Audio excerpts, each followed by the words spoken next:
नहीं, बहुत कॉन्फिडेंट है। जब मैं ये पवित्र स्थान गुरुद्वारा काबगंज साहब दर्शन करने के लिए आया तो गुरु साहब का कीर्तन में शब्द वही चल रहा था, निश्चय कर अपनी जीत करूं।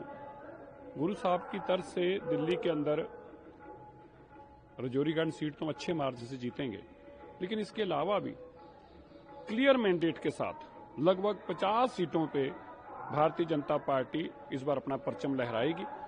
दिल्ली के लोग बदलाव चाहते हैं। दिल्ली के लोग पिछले 12 साल के बहाने गंदी हवा, गंदी यमुना और टूटी सड़कें और इस गंदगी से छुटकारा पाते हैं। दिल्ली के लोग आज मानते हैं कि उनसे गलती हुई, वो आपदा को लेके आए और आपदा ने दिल्ली को आपदा बना के रख दिया है।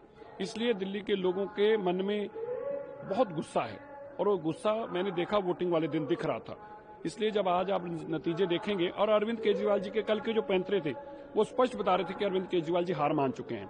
मेरे 15 कैंडिडेटों को ऑफर आ गई 15-15 करोड़ की। वो कैंडिडेट कौन है?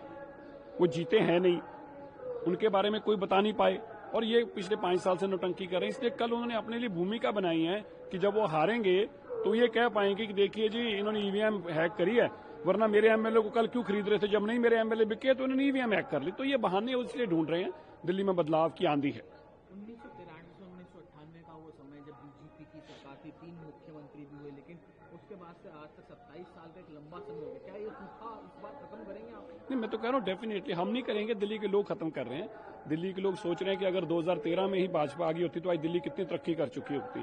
दिल्ली बहुत पिछड़ गई है, दिल्ली बहुत पीछे रह गई है, देश सारा आगे निकल गया। इसलिए दिल्ली के लोग बदलाव चाहते हैं। प्रधानमंत्री की जो रैलियां हुई चुनाव के समय में, 3 रैलियां थी, उससे पहले भी एक जनसभा हुई, उसका असर देखिए बहुत बड़ा असर उसी का हुआ है।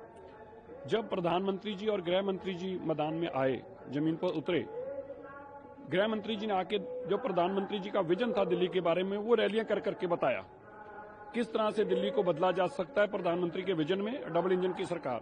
और फिर जब प्राइम मिनिस्टर साहब ने आके ये बताया कि वो क्या दिल्ली के लिए करने वाले हैं, तो दिल्ली के लोगों ने एक तरफा विश्वास जताया कि अगर प्रधानमंत्री कह रहे हैं कि मैं प्रधानमंत्री के साथ साथ दिल्ली के सरकार के लिए भी समय निकालूंगा, तो दिल्ली के लोगों को लगा अगर प्रधानमंत्री दिल्ली सरकार चलवाने में भी अपना समय देंगे तो दिल्ली बदल जाएगी। इसलिए प्रधानमंत्री जी का जमीन पर उतरना बहुत बड़ा था, इसीलिए बदलाव चुनाव में आया। एसीबी ने इन्वेस्टिगेशन के लिए नोटिस दिया है अरविंद केजरीवाल को हॉर्स ट्रेडिंग मामले में, क्या कहेंगे? लगातार अरे वो झूठ पे झूठ बोलता है। वो तो पंजाब सरकार में भी कहा था, उन्होंने पंजाब के एमएलए खरीद रहे हैं, उन्हीं की सरकार है, वहां तो इन्वेस्टिगेशन आज तक नहीं हो पाई। दिल्ली में एसीबी उनसे पूछ रही तो जवाब नहीं दे रहे। वो तो फ्रॉड आदमी है। इसी झूठ, बेईमानी और मकारी के कारण ही दिल्ली के लोग अरविंद केजरीवाल जी को हटाना चाहते हैं। संदीप दीक्षित का सुबह बयान आया कि पार्टी हाईकमान तय करेगी अलायंस को लेकर, कांग्रेस और आम आदमी पार्टी का क्या नोटिस होगा? क्या अलायंस होगा भाई, क्या बातें कर रहे हो? अरे उनकी जमानतें नहीं बचने वाली कांग्रेस की, एक भी सीट पे जमानत नहीं बचेगी, और दूसरी तरफ आम आदमी पार्टी की 20 सीटें नहीं आने वाली, तो काय का अलायंस होगा? ये क्या नई नई बच्चों वाली बातें करते हैं। संदीप दीक्षित बड़े मैच्योर लीडर हैं, मुझे नहीं लगता कि ऐसी स्टेटमेंट उनको देनी चाहिए।